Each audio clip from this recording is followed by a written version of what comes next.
Class 12 का biology का 5वां चैप्टर है, जिस चैप्टर का नाम है principle of inheritance and variation. ये एक ऐसा चैप्टर है जिसमें हम ये जानते हैं कि कैसे कुछ चीज़ें पेरेंट से प्रोजनी में ट्रेवल कर रही हैं, कैसे कोई बच्चा अपने पेरेंट की तरह दिख रहा है। तो ये चैप्टर इसी चीज़ की इन्फॉर्मेशन देते हैं, या कोई डाउन सिंड्रोम या बहुत चीज़ें ऐसे हैं जिसमें बताया गया है इस चैप्टर में। लेकिन इस चैप्टर में सबसे बड़ा जिस साइंटिस्ट का रोल रहा है उनका नाम है जॉर्ज मेंडल, जिसको हम मेंडल अंकल के नाम से भी जानते हैं, अपनी भाषा में बोलते हैं। जो हमारे मेंडल अंकल थे वो एक चर्च में फादर के पोस्ट पे थे, एक तरह से हम लोग बोला जाए तो उन्हें प्रीस्ट बोलते हैं, जिनके चर्च के सामने एक छोटा सा गार्डन था। उन्हें बहुत शौक था फूल और पत्तियां लगाने के। तो उन्होंने जब एक बार ऐसे ही अपने गार्डन में देख रहे थे तो उन्होंने एक चीज ऑब्जर्व किया, और वो ऑब्जर्व करने की सबसे बड़ी चीज थी, जो प्लांट उन्होंने चूज किया था वो टी प्लांट था, जिसको पाइसम सटाइमम के नाम से जानते हैं। जब उस प्लांट को उन्होंने ऑब्जर्व किया तो उसमें उन्होंने देखा कि कुछ ऐसे भी प्लांट थे कि जो बड़े हो रहे थे, कुछ ऐसे भी प्लांट थे जो छोटे ही रह जा रहे थे, कुछ ऐसे भी फ्लावर थे जो वायलेट कलर के दिख रहे थे, कुछ ऐसे भी फ्लावर थे जो व्हाइट कलर हो जा रहे थे। तो ऐसे बहुत उन्होंने डिफरेंस देखा, जिसमें उन्होंने 14 ट्रेड उन्होंने इस चीज से ढूंढ निकाला। लेकिन उसने जो काम किया वो 7 कैरेक्टर पे काम किया। तो उन्होंने सबसे बड़ी चीज है कि 1856 से लेके 1863 तक पूरे 7 साल तक एक ही प्लांट पे ऑब्जर्व किया कि उस प्लांट में क्या क्या चीजें चेंजिंग हो गई है। तो उन्होंने जब ये ऑब्जर्व करना स्टार्ट किया तो ऐसे ऐसे ऑब्जर्व करते गए, 7 साल उन्होंने लगा दिया इस चीज को ऑब्जर्व करने में। एक चीज और सबसे इंटरेस्टिंग बात यह है कि पहले ऐसे साइंटिस्ट हैं जिन्होंने बायोलॉजी में मैथ नाम का चीज इसमें ला दिया, मैथ को भी लाके इसमें इन्वॉल्व कर दिया। पहले बायोलॉजी में मैथ यूज ही नहीं होता था। इन्होंने जब उसमें एक्सपेरिमेंट करना स्टार्ट किया, देखना स्टार्ट किया, तो उस चीज को बहुत डीपली देखा। उसके बाद से एक्सपेरिमेंट करने के बाद से जब इन्होंने साइंटिस्टों के सामने जब अपना प्रोजेक्ट पेश किए तो उसमें सबसे बड़ी चीज थी कि साइंटिस्ट ने मजाक उड़ाना स्टार्ट कर दिया कि ये देखो एक ऐसा पागल साधु सा है, ये मैथ बता रहा है बायोलॉजी में मैथ तो होता ही नहीं है। तो सबसे बड़ी चीज ये थी कि इनके प्रोजेक्ट में उस टाइम साइंटिस्टों ने ध्यान नहीं दिया, क्योंकि उस टाइम सबसे ज्यादा पीक पॉइंट पे हमारे डार्विन जी चल रहे थे, क्योंकि उन्होंने इवोल्यूशन को खोज कर दिया था उस टाइम पे। तो इनकी प्रोजेक्ट जो थी उसमें इनको जैसे सफलता नहीं मिली, हटा दिया गया उस चीज को। तो फिर इन्होंने जो एक्सपेरिमेंट किया था उसके बारे में हम कुछ पढ़ेंगे। उससे पहले पढ़ने से पहले हम कुछ देखेंगे कि उस इसमें बायोलॉजी में टर्मिनोलॉजियां होती हैं। और सबसे बड़ी चीज है कि किसी भी चैप्टर को अगर आप ग्रिप पाना चाहते हैं तो सबसे बड़ी चीज है कि उस चैप्टर के बेस उस वर्ड को ढूंढिए जो जिसमें सारा बायोलॉजी टिका हुआ है, तो चैप्टर के सारे निर्भर हुआ है कि उससे इसी वर्ड से सारे चीज जुड़े हुए हैं। तो हम कुछ पहले टर्मिनोलॉजी को देखेंगे कि इस चैप्टर में क्या टर्मिनोलॉजी होती है और कैसे उन्होंने खोज किया, ये सब चीजें हम देखेंगे आगे। तो पहले हम टर्मिनोलॉजी देख लेते हैं। और पहला ही क्वेश्चन आता है मेंडल ऑफ इनहेरिटेंस में कि व्हाट इज जेनेटिक, जेनेटिक क्या होता है। तो अब हम जेनेटिक को जो बताएंगे, तो जेनेटिक का अगर हम देखा जाए तो जेनेटिक का डिफिनेशन होता है the study of inheritance and heredity, variation of character और study of gene and chromosome. कह रहा है कि हम इसमें स्टडी किस चीज का करते हैं, इनहेरिटेंस का, हेरिडिटी का, वेरिएशन ऑफ कैरेक्टर का और study of gene and chromosome, यानी हम डीएनए के बारे में सबसे ज्यादा इसमें जानते पढ़ते हैं। उसके बाद इसमें एक टर्म आता है इनहेरिटेंस, जो यहाँ दिया गया है। अब इनहेरिटेंस का मतलब क्या होता है? इनहेरिटेंस ऐसा चीज होता है कि हम इनहेरिटेंस का अगर आम भाषा में समझाएं तो आपने जब देखा होगा कि कोई बेबी पैदा होता है तो लोग कहते हैं कि अरे इसका नाक तो इसके पिता की तरह है, अरे इसकी आंख तो इसकी अम्मी की तरह। तो कैसे ये सब चीजें आती है? इसमें ये होता है कि कुछ तो ऐसा होता होगा कि जिसकी वजह से ऐसा वो दिखता है अपने पेरेंट की तरह। इसका जो डिफिनेशन होता है transmission of character from parent to progeny, it basis of heredity. कह रहे हैं कि ऐसा कुछ ऐसे कैरेक्टर होते हैं जो ट्रांसफर होते हैं पेरेंट से प्रोजेनी में, और इसी को हम बेसिक क्या कहते हैं, हेरिडिटी कहते हैं। इनहेरिटेंस और हेरिडिटी दोनों सेम ही चीज होते हैं। फिर इसमें एक चीज आता है और वेरिएशन ऑफ कैरेक्टर। वेरिएशन देखेंगे तो वेरिएशन जो होता है ये क्या होता है, difference between parent and offspring. अब कह रहा है कि हम ये तो पूरा बोल नहीं सकते हैं कि जो प्रोजनी है यानी जो बच्चा है तो अपने एग्जैक्ट कॉपी अपने पेरेंट की तरह है। हम ये कह सकते हैं कि हाँ वो अपने पेरेंट की तरह सिमिलर है, लेकिन हम ये नहीं कह सकते कि एग्जैक्ट कॉपी है। इसी चीज को यहाँ पे कह रहा है कि वेरिएशन क्या होता है, उसमें क्या क्या चीज भिन्नता दिखाई देती है। तो ऐसे फिर हम देखते हैं, उसके बाद आता है कैरेक्टर। कैरेक्टर जो होता है तो कैरेक्टर जैसे हम बोल दिया कि जैसे हमने बोला कि हाँ कि कोई आदमी है उसका हाइट बहुत अच्छा है, तो मैंने तो ये नहीं कहा ना कि हाइट, मैंने ये बोला कि हाइट बहुत अच्छा है, लेकिन मैंने इसमें पूरी तरह से ये नहीं बोला कि हाइट बड़ा है कि छोटा है क्या है। तो मैंने बस एक कैरेक्टर लिया। जैसे मैं कह दूं कि आपकी आंखें बहुत अच्छी हैं, लेकिन मैंने ये तो नहीं कहा कि आपकी आंखें काली हैं या नीली हैं कैसे, मैंने ये बोला कि अच्छी हैं। यानी मैं किसी एक पर्टिकुलर चीज को नहीं ये कर रहा हूँ, बस मैं ये कह रहा हूँ कि आपकी हाइट बहुत अच्छी, यानी मैंने हाइट बस डिनोट किया, इसमें किसी चीज को मतलब डिफाइन नहीं किया। तो जो हमारा कैरेक्टर का डिफिनेशन होता है उसमें लिखा गया है heritable feature among the parent end of spring. कह रहे हैं कुछ फीचर होते हैं जो पेरेंट और ऑफ स्प्रिंग में देखने को मिलते हैं।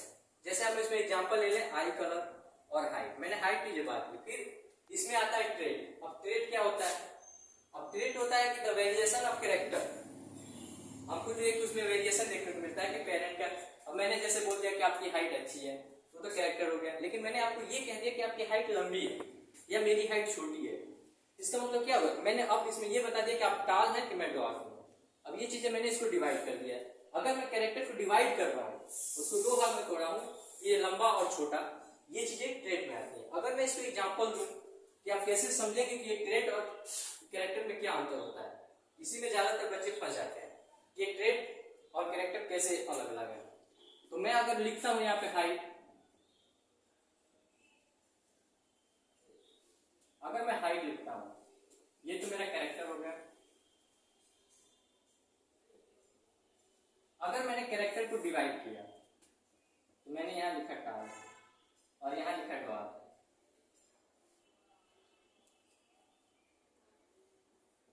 अगर मैं ये जो टॉल और मैंने ड्वार्फ लिखा, ये तो हमारे ट्रेट हो गए। अगर मैं इसी में अगर केवल एक टी ले लेता हूं और मैं इसमें स्मॉल टी ले लेता हूं, तो अगर इसको मैं रिएक्शन कराता हूं तो वो हो जाएगा, अगर क्रॉस कराने पे ये हो जाएगा, इसको हम बोलते हैं एलील। एक वर्ड आता है इसमें एलील, ये जो होता है एलील। अब एलील हमारे पास एक और नया वर्ड आ गया। अब एलील को हम समझेंगे कैसे? तो एलील को समझने के लिए हमें उससे पहले आपको हम डीएनए के बारे में थोड़ा सा बताना चाहेंगे कि एलील आया कहां से। तो हमको फिर से अपना क्रोमोसोम का फिगर बनाना पड़ेगा, जो अब मैं बता रहा हूं।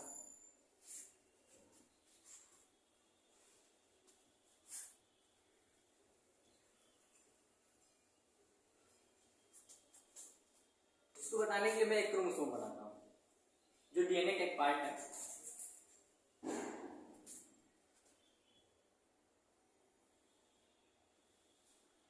डीएनए का एक जो हम सेगमेंट यहां चूज करते हैं, इसे हम जीन कहते हैं। अब जीन में एक कोडिंग होती है, जी का, सी का, ई का, ए का, जो हम अगले चैप्टर में पढ़ेंगे, इनहेरिटेंस एंड बायोमॉलिक्यूल्स में जो हम पढ़ेंगे। तो इसमें हम बताएंगे कि ये जो हमने कोडिंग किया है, इसी को हम एलील के नाम से जानते हैं। ये जो हमने एक सेगमेंट लिया है, इसे हम जीन के नाम से जानते हैं। पूरा क्या है? क्रोमोसोम है, यानी डीएनए का पार्ट है। तो आप ये समझ गए होंगे कि जो कोडिंग किया गया है, जो अंदर कोडिंग की गई है, इसको हम एलील कहते हैं। जीन में जो एक सेगमेंट लिया जाता है उसको हम जीन कहते हैं। अब तो सर सबसे बड़ी बात यह है कि हम ऐसा करना क्यों पड़ा? आखिर मेंडल अंकल ने हमें ये सब चीजें बताई तो ऐसा किया क्यों? क्योंकि उन्हें बहुत सारी चीजें में वेरिएशन देखने को मिला। अब हम इसके आगे और आपको बताएंगे, लेकिन कुछ और भी जो वर्ड है जिसको चाहेंगे कि आपके सामने एक बार सिंप्लीफाई कर दिया जाए, ताकि आप जान लें कि कौन सी चीजें क्या होती है। देखेंगे तो होमोजाइगस क्या होता है? तो होमोजाइगस का मतलब ये होता है कि जो प्योर ब्रीड हो, मतलब जो पेरेंट के जैसा सेम, पेरेंट को कोई मतलब उसके क्रोमोसोम में डीएनए में कोई चेंजिंग ना हो, उसके प्रोटीन जैसा हम प्लांट में पढ़ते हैं कि कार्बन काफी होता है। तो होमोजाइगस चीजें वही होती है। तो होमोजाइगस चीज हम देखते हैं तो फिर इसमें देखा जाए तो दिखता क्या है? The chromosome pair carrying similar allele, यानी जो एलील जाएगा उसके अंदर वो सिमिलर होना चाहिए जो जीन से लिया जाएगा। फिर कहता है कि आल्सो नो प्योर लाइफ होना चाहिए, कोई मिलावट नहीं होनी चाहिए। अब जैसे कहने का मतलब अगर एग्जांपल हम ले लें तो जो हमने लिया है इसमें कोई मतलब मिलावट नहीं है, दोनों सेम चीजें हैं। फिर हमने स्मॉल रो ली है, वाइड और ये है, फिर स्मॉल वाइड है। कहने मतलब ये दोनों जितनी चीजें हैं तो प्योर है, इसमें कोई भी मिलावट नहीं है। इसलिए हम इसे ट्रू ब्रीडिंग के नाम से भी जानते हैं। अगला आता है कि हेटेरोजाइगस क्या होता है। अब हेटेरोजाइगस ही बताता है कि हेटेरो मतलब दो, यानी जरूर अलग होंगे दोनों। फिर क्या बोला कि द क्रोमोसोम ऑफ पेयर या कैरी, जो कैरी हो रहा है मतलब पेरेंट्स से गोदी में जा रहा है, वो क्या आता है, डिसिमिलर होता है, एक जैसा नहीं होता है, जो जीन से लिया जाता है। फिर कह रहा है कि इसका एग्जांपल कैसे हमें ठीक है, जो टी और स्मॉल टी होता है। फिर दे रहा है कि एक वाई बड़ा लेटर का है, एक छोटा लेटर का है, दोनों अलग अलग चीजें, यहाँ दोनों सेम थे और यहाँ दोनों अलग अलग चीजें। तो होमोजाइगस जो चीजें होती है वो सेम होती है, उसमें कोई मिलावट नहीं होता है। और हेटेरोजाइगस होती है जो दो एलील तो मिलते हैं लेकिन अलग अलग, ये हेटेरोजाइगस होता है। फिर आता है डोमिनेंट कैरेक्टर, हम जिसे कहते हैं। तो डोमिनेंट कैरेक्टर हम बताने से पहले कुछ चीजें आपको नाम से एग्जांपल देना चाहेंगे। जो डोमिनेंट कैरेक्टर होता है कि आपने देखा होगा कि किसी के माँ का आंख काला है, उसके पिता का आंख नीला है, तो काला नीला देखा जाए, या किसी की माँ गोरी है उसके फादर काला है, जो बच्चा हुआ वो काला हो गया, या जो उसके आंख में वो ब्लैक हो गया। तो क्या होता है, ये किस चीज को शो कर रहा है? तो ये सबसे बड़ी चीज है कि एक तो काला था फादर, मदर व्हाइट थी। अब दिक्कत यहाँ ये हुआ कि जो बच्चा पैदा हुआ वो ब्लैक हो गया, यानी उसमें क्या हुआ कि जो ब्लैक वाला जीन था फादर का वो डोमिनेट कर गया बच्चे में, यानी वो अपने आप को एक्सप्रेस कर दिया। मैंने जो चीजें हमें दिखाई, जो चीजें एक्सप्रेस हो जाए, अब जैसे माँ का ब्लैक आंख, माँ का अगर बच्चे में ब्लैक आंख आ गया तो क्या चीज है, माँ का जो जीन था वो डोमिनेट हो गया किस पे, बच्चे के आंख पे। तो फिर वही चीज होती है कि कौन किस चीज को एक्सप्रेस करता है, जो चीजें दिखाता है, जो चीज दब जाती है। अब जैसे क्या था कि जो मदर गोरी थी लेकिन उसका बच्चा गोरा नहीं हुआ, तो गोरे वाला जीन तो गया था उसके अंदर, लेकिन हुआ क्या उसमें, वो जीन रिसेसिव हो गया, यानी दब गया, अंदर ही कहीं ना कहीं छिप गया, और उसके ऊपर कौन सा डोमिनेंट यानी भारी कौन सा पड़ गया, ब्लैक वाला जीन। वही चीजें होता है कि डोमिनेंट और रिसेसिव में क्या होता है, तो जो चीजें एक्सप्रेस हो जाए, जो चीजें दिखाई देने लगे वो डोमिनेंट होते हैं, जो चीजें दबी रह जाए वो रिसेसिव होती है। फिर आता है कि फिनोटाइपिक क्या होता है, तो फिनोटाइपिक का मतलब ही होता है कि the physical expression of a character, जो चीजें हमें दिखाई दी कैरेक्टर के रूप में वो फिनोटाइपिक होता है। और जीनोटाइपिक क्या होता है, तो जीनोटाइपिक मतलब होता है कि the constitution of the composition, ये जो वर्ड है इसका मतलब कंपोजिशन होता है ऑफ ए कैरेक्टर, मतलब कुछ ऐसे जीन है जेनेटिक कंस्टिट्यूशन में जीन मिल के एक कैरेक्टर को तैयार करते हैं जो जीनोटाइपिक करते हैं, जैसे हम आपको अभी एग्जांपल रूप में दिखाएंगे। और एक चीज आता है जिसमें हम बनाए तो हाइब्रिड, और हाइब्रिड क्या होता है, हाइब्रिड का कंडीशन भी यही होता है सेम, लेकिन हाइब्रिड आपको एक छोटा सा एग्जांपल लेकर हम दिखाना चाहेंगे कि मान लीजिए पेरेंट है, मेल है, ठीक है, अगर मैंने इससे क्या लिया टी है, इसके पास स्मॉल टी मतलब ये छोटी है ये बड़ा है, अगर मैंने इससे कोई चीज है, इससे एक जीन लिया, इससे भी मैंने एक, अगर इसको मैंने क्रॉस करा यहाँ पर बनेगा क्या, यानी लड़का बड़ा तो होगा, या शो कर गया कि लड़के के ऊपर डोमिनेट हो गया बड़ी चीज, क्योंकि उसका पिता बड़ा था और बड़ा वाला जीन लड़के पे डोमिनेट कर गया। तो इसमें जो ये चीजें बच रही है, जो इसका लड़का होगा ये हाइब्रिड हो जाएगा।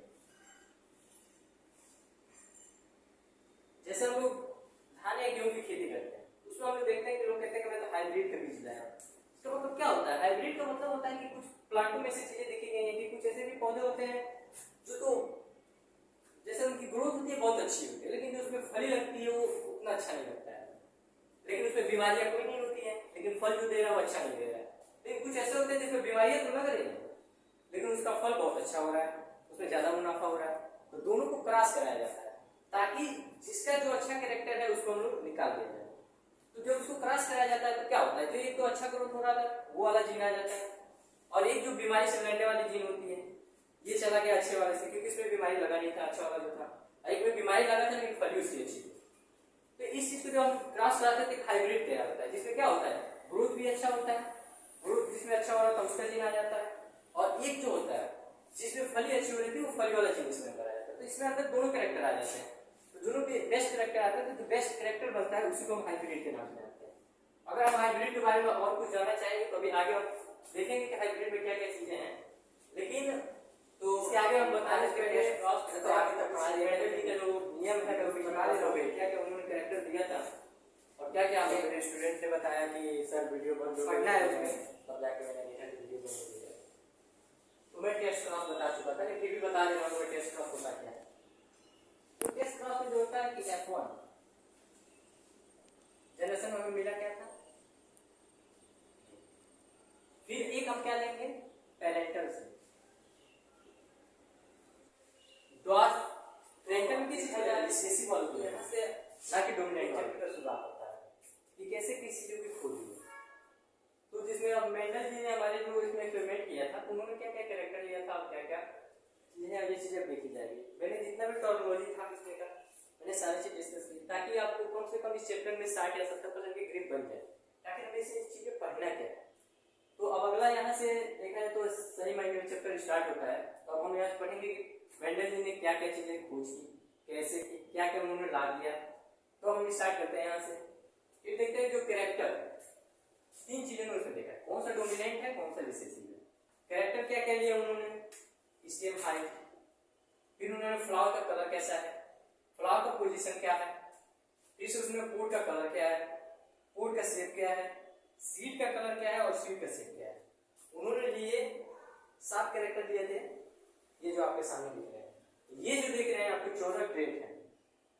तो अब उन्होंने हाइट में क्या क्या चीजें लिया, प्लांट लंबा है कि छोटा है।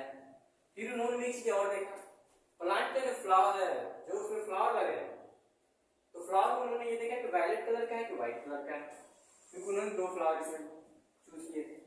और फिर उन्होंने देखा कि फ्लावर का पोजीशन है एक्सियल है या टर्मिनल है, मतलब कि ऊपरी पार्ट में है या टर्मिनल पे है उसके, मतलब बगल में। फिर उन्होंने कहा कि फ्लावर का, फिर उन्होंने देखा पोड कलर, यानी जो फली हो रही है, फली का कलर ग्रीन में है या येलो में है। फिर उन्होंने पोड शेप में देखा कि जो फली हो रही है वो फली का शेप क्या है, यानी फुली यदि है डेवलप, मतलब फुली का मतलब होता है, अगर मैं फिगर बनाना चाहूँ तो आपको ऐसे रफ डायग्राम के रूप में दिखा रहा हूँ।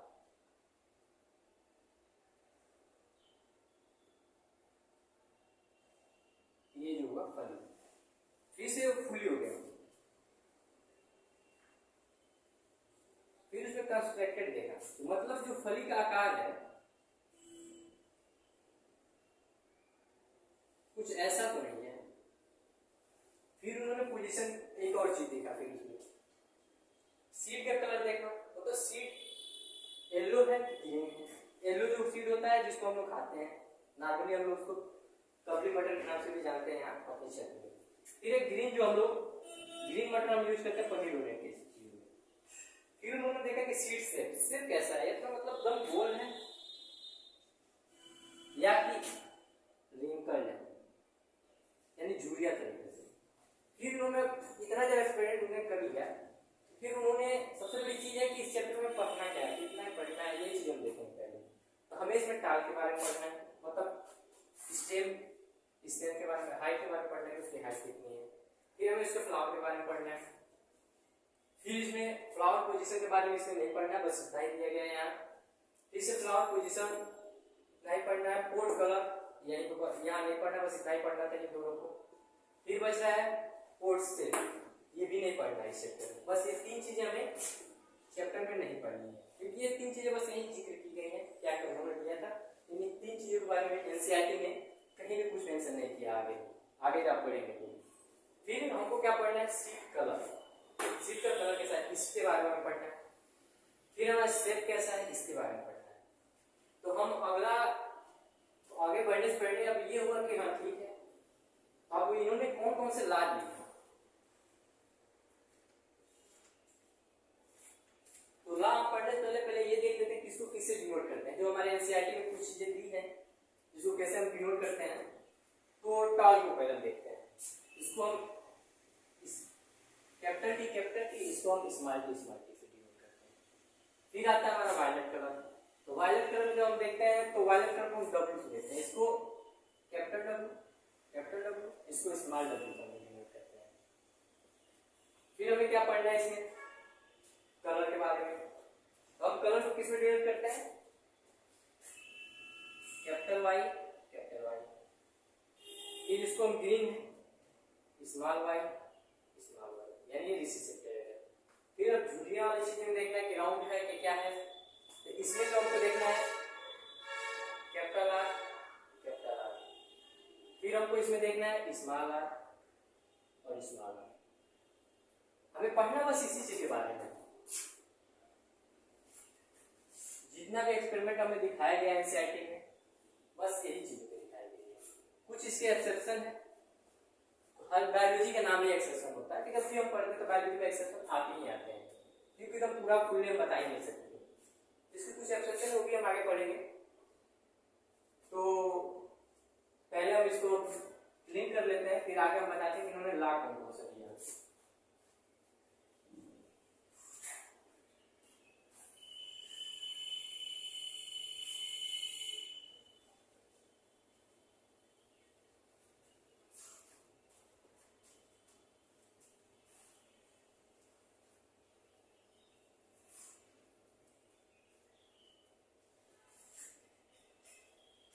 तो इनके दो लॉ हैं, जो दो लॉ के बारे में मैं बता दूंगा।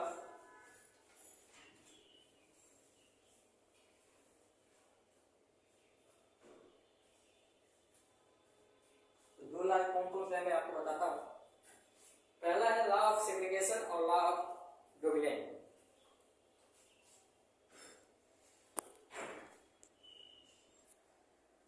तो हम आगे देखते हैं कि इन्होंने क्या क्या लॉ दिए थे। जिन्होंने दो लॉ दिए थे मेंडल जी ने, पहला लॉ था लॉ ऑफ डोमिनेंस, दूसरा लॉ था लॉ ऑफ सेग्रीगेशन। तो पहला ही बोला कि लॉ ऑफ डोमिनेंस यानी कौन सी चीजें डोमिनेंट हो रही है। इसमें ये देखना था कि कोई एक ही एलिमेंट डोमिनेंट होगा, एक रिसेसिव होगा। इसमें तो सीधी बात है कि डोमिनेंस के बारे में बात कर रहे हैं। दूसरा कह रहा है कि लॉ ऑफ सेग्रीगेशन, अगर हम लोग कोई भी ट्रेट लेते हैं, अगर क्लास कराते हैं, तो हमें इसमें से किसी एक ही को लेना है, दोनों को नहीं लेना है, बस एक ही लेना है, तब हमें क्रॉस करानी है। तो जब हम इसको क्रॉस कराते हैं, मतलब कहने की बात मेरी है कि जो ये है डबल दो टी आपको दिख रहे हैं, इसमें से एक ही चीज को लेना है। तो लॉ ऑफ सेग्रीगेशन किसी चीज के बारे में बात की गई है। लॉ ऑफ डोमिनेंस के बारे में है कि मतलब ये जो चीजें बन रही है, तो इसमें से ये चीजें डोमिनेंट हो गई, ये चीजें रिसेसिव हो गई। इसमें ये चीजें बताई गई कि आपको एक एलिमेंट डोमिनेंट होगा और एक एलिमेंट रिसेसिव होगा। फिर आता है कि अब अच्छा ठीक है, फिर उन्होंने कुछ क्रॉस कराया, तो उस क्रॉस के बारे में एक बार करके दिखाता हूँ। फिर आपको टेस्ट क्रॉस के बारे में बताऊंगा, टेस्ट क्रॉस होते हैं क्या, बैक क्रॉस क्या होते हैं।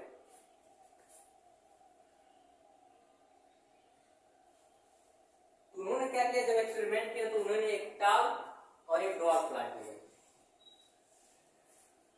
टाल और डॉट प्लांट। तो मान लीजिए अगर टाल प्लांट देता हूं,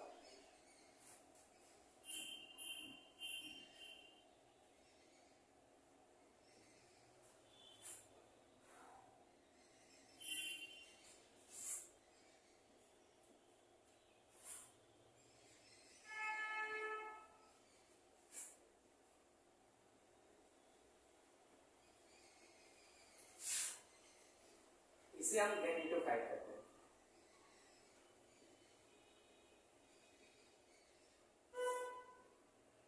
इसी को हम यूनिट फैक्टर के नाम से भी जानते हैं।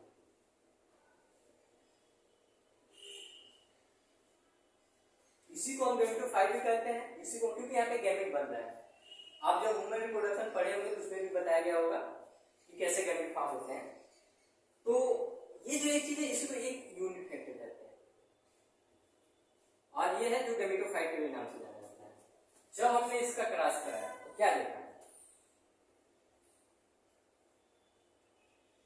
ये हाइब्रिड बना, यानी कि पहले जनरेशन FN जनरेशन में जितने भी प्लांट देखने को मिले उन्हें सब लॉन्ग देखने को मिले, क्योंकि इसमें टी डोमिनेंट था, कैपिटल टी।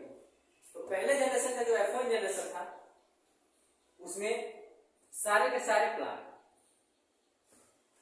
टॉल देखने को मिले, लेकिन फिर उन्होंने कहा कि मैं एक टॉल प्लांट लूंगा, मतलब कहने को एक हाइब्रिड लूंगा और एक पैरेंटल लूंगा, फिर क्रॉस करके देखूंगा कि क्या इसमें तब रेशियो क्या रहता है। तो फिर ये भी मैं आपको दिखाते चलूं।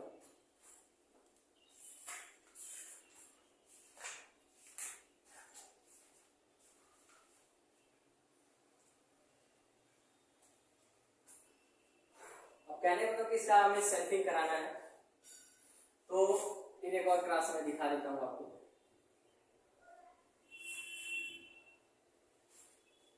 जब F1 में सेल्फिंग कराया गया तब हमें क्या देखने को मिला, मतलब F1 में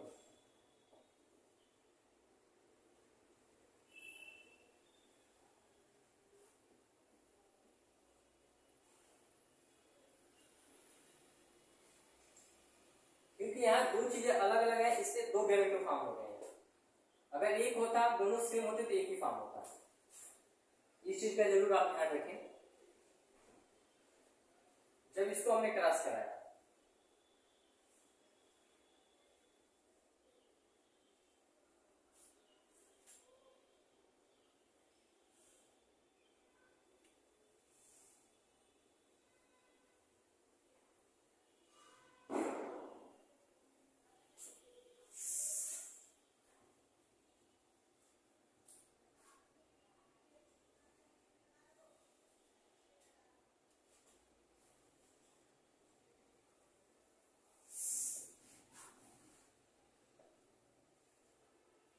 हमें क्या मिला, कैपिटल टी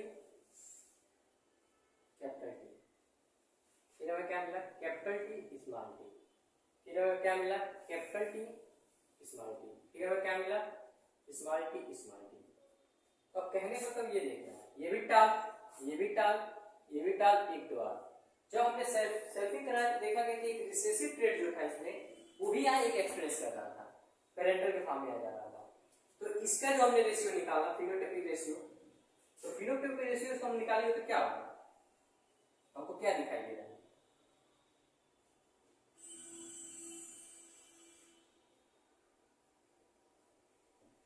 एक दो तीन, तीन हमें क्या दिखा रहा है, टॉल, एक हमें क्या दिखाई दे रहा है, द्वार, यानी 3:1 का यहाँ देखने को। फिर अगर हम पूछ रहे आपसे कि जीनोटाइपिक रेशियो क्या होगा, आपको कितने जीन दिखाई दे रहे हैं,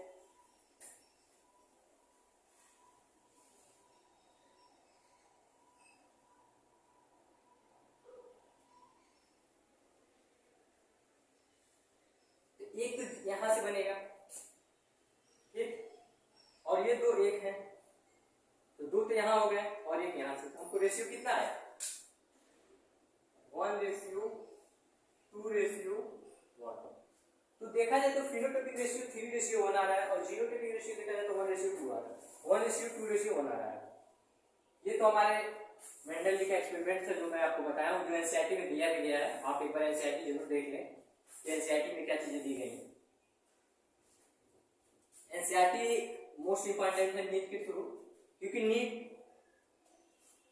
पहले ही एनटीए लिख दिया है कि जो भी हम क्वेश्चन करेंगे एनसीईआरटी से करेंगे, तो इसलिए आप एनसीईआरटी को रीड जरूर करें। मैं जो भी पढ़ा रहा हूँ वो तो बस एक गाइड कर रहा हूँ, लेकिन आप एनसीईआरटी पढ़ेंगे तो उसमें बहुत सी ऐसी चीजें होंगी जो आपको जानना जरूरी होता है। ऐसे तो मैं हर एनसीईआरटी के एक पॉइंट कवर कर रहा हूँ।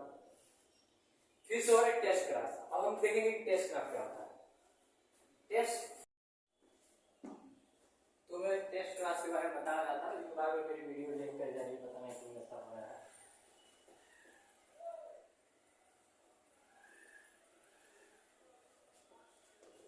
टेस्ट क्लास में होता है जो F1 जनरेशन से एक चीज ली जाती है और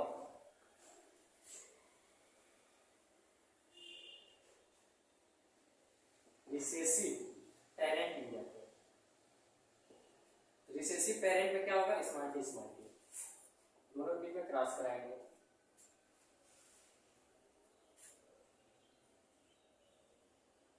फिर हम ब्रैकेट बनाएंगे, क्योंकि यहाँ दोनों सेम है तो एक ही आएगा।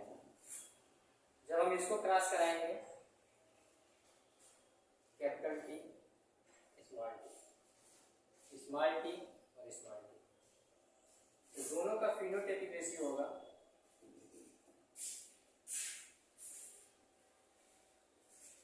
वो जो होगा 1:1 होगा। तो ये तो हो गया मेरा टेस्ट क्रॉस, और ब्लैक क्रॉस के बारे में मुझे बताना है।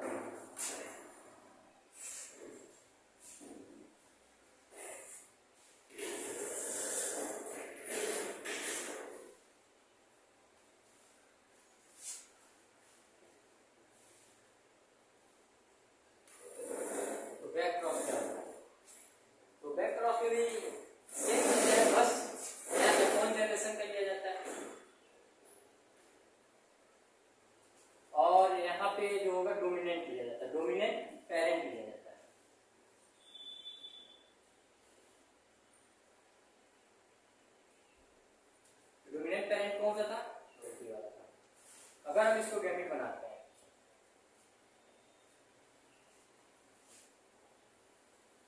अगर क्रॉस कराते हैं तो क्रॉस कराते हैं ठीक है, लेकिन एक चीज और बता देते हैं कि एक सी क्विनेट नाम के एक साइंटिस्ट थे जिन्होंने इसमें अच्छा सहयोग किया इस क्रॉस वाले में, जिसको हम क्विनेट स्क्वायर के नाम से जानते हैं। तो मैं चाहता हूँ कुछ चीज को भी यही बताते चलूं, क्योंकि एनसीईआरटी में वो चीज दी गई है। उन्होंने एक स्क्वायर बॉक्स बनाया जिसके 4 भाग थे। जो डोमिनेंट वाला फेज था उसको यहाँ लिखा, ये याद है, डोमिनेंट वाला फेज यहाँ लिखा। फिर जो F1 का चीजें थी यहाँ लिखा। ऐसे ही आप चाहें तो जो हमने पहला क्लासिक कराया था टाउ और डॉट लिख के ऐसे करा सकते हैं, तभी भी सेम ही आएगा। तो पहले इससे और इससे हम क्रॉस कराएंगे, फिर हम इससे और इससे क्रॉस कराएंगे। सॉरी, यहाँ पे स्मॉल टी होगा।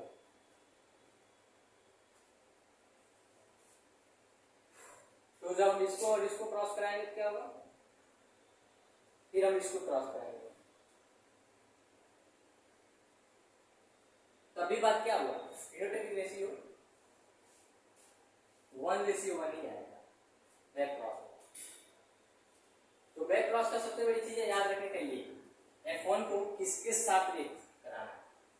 टेस्ट क्रॉस में यहाँ रिसेसिव वाला था, रिसेसिव पेरेंट था, और बैक क्रॉस में डोमिनेंट वाला पेरेंट था। बस ये चीज ध्यान रखना है, थोड़ा सा ज्यादा कोई टफ नहीं है।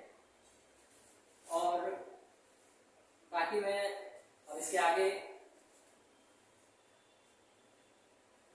हर एक्सपेरिमेंट का एक एक्सेप्शन होता है, इसमें भी साइंटिस्टों ने कुछ वर्क किया जिसमें एक्सेप्शन देखने को मिला।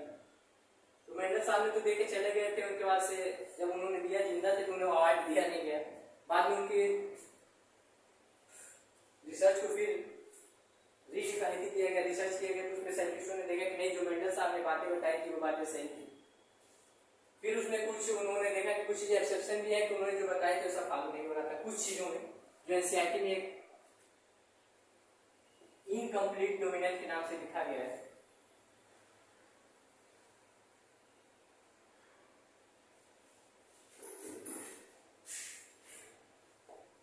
इनकम्प्लीट डोमिनेंट में एक एग्जांपल दिया गया है एनसीईआरटी में, जो एग्जांपल है डॉग फ्लावर।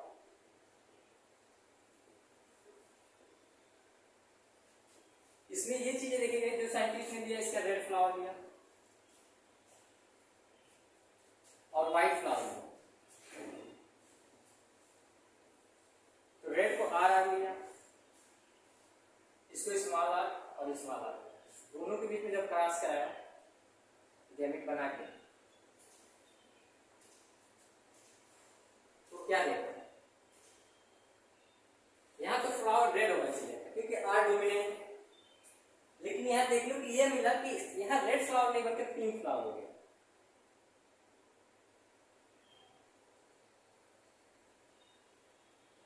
यहां जो चीज मेन देखने को मिली वो पिंक फ्लावर देखने को मिला, इसीलिए इसका नाम इनकम्प्लीट डोमिनेंट रखा गया, जो साइंटिस्ट ने देखा, क्योंकि इसमें डोमिनेंट चीज दिखाई नहीं दे रहा है। डोमिनेंट तो रेड होना चाहिए, लेकिन कलर क्या है, पिंक का है। इसलिए इसमें जो एग्जांपल दिया गया है एनसीईआरटी में डॉग फ्लावर, जिसको स्पेन ड्रैगन के नाम से भी जानते हैं, एक और नाम दिया गया, आप लोग देख लीजिएगा। ये पढ़ने के लिए सबसे बड़ी चीज है कि आप जब नीट की तैयारी करते हैं तो सबसे पहले इसमें ये ध्यान रखिएगा कि एनसीईआरटी मोस्ट इंपॉर्टेंट है। जब भी आप चैप्टर ये पढ़ा रहा हूं, मैं बस एक गाइड कर रहा हूं, आपको एनसीईआरटी जरूर पढ़ना है। जब एनसीईआरटी पढ़ेंगे तो आपको चीजें दिखाई देंगी कि ये चीजें मैं बता के रहा हूँ, ये चीजें दी कहाँ गई, क्योंकि एनटीए भी सीधा बोलता है कि मैं एनसीईआरटी से ही पूछूंगा, ऐसी बात कुछ पूछता है।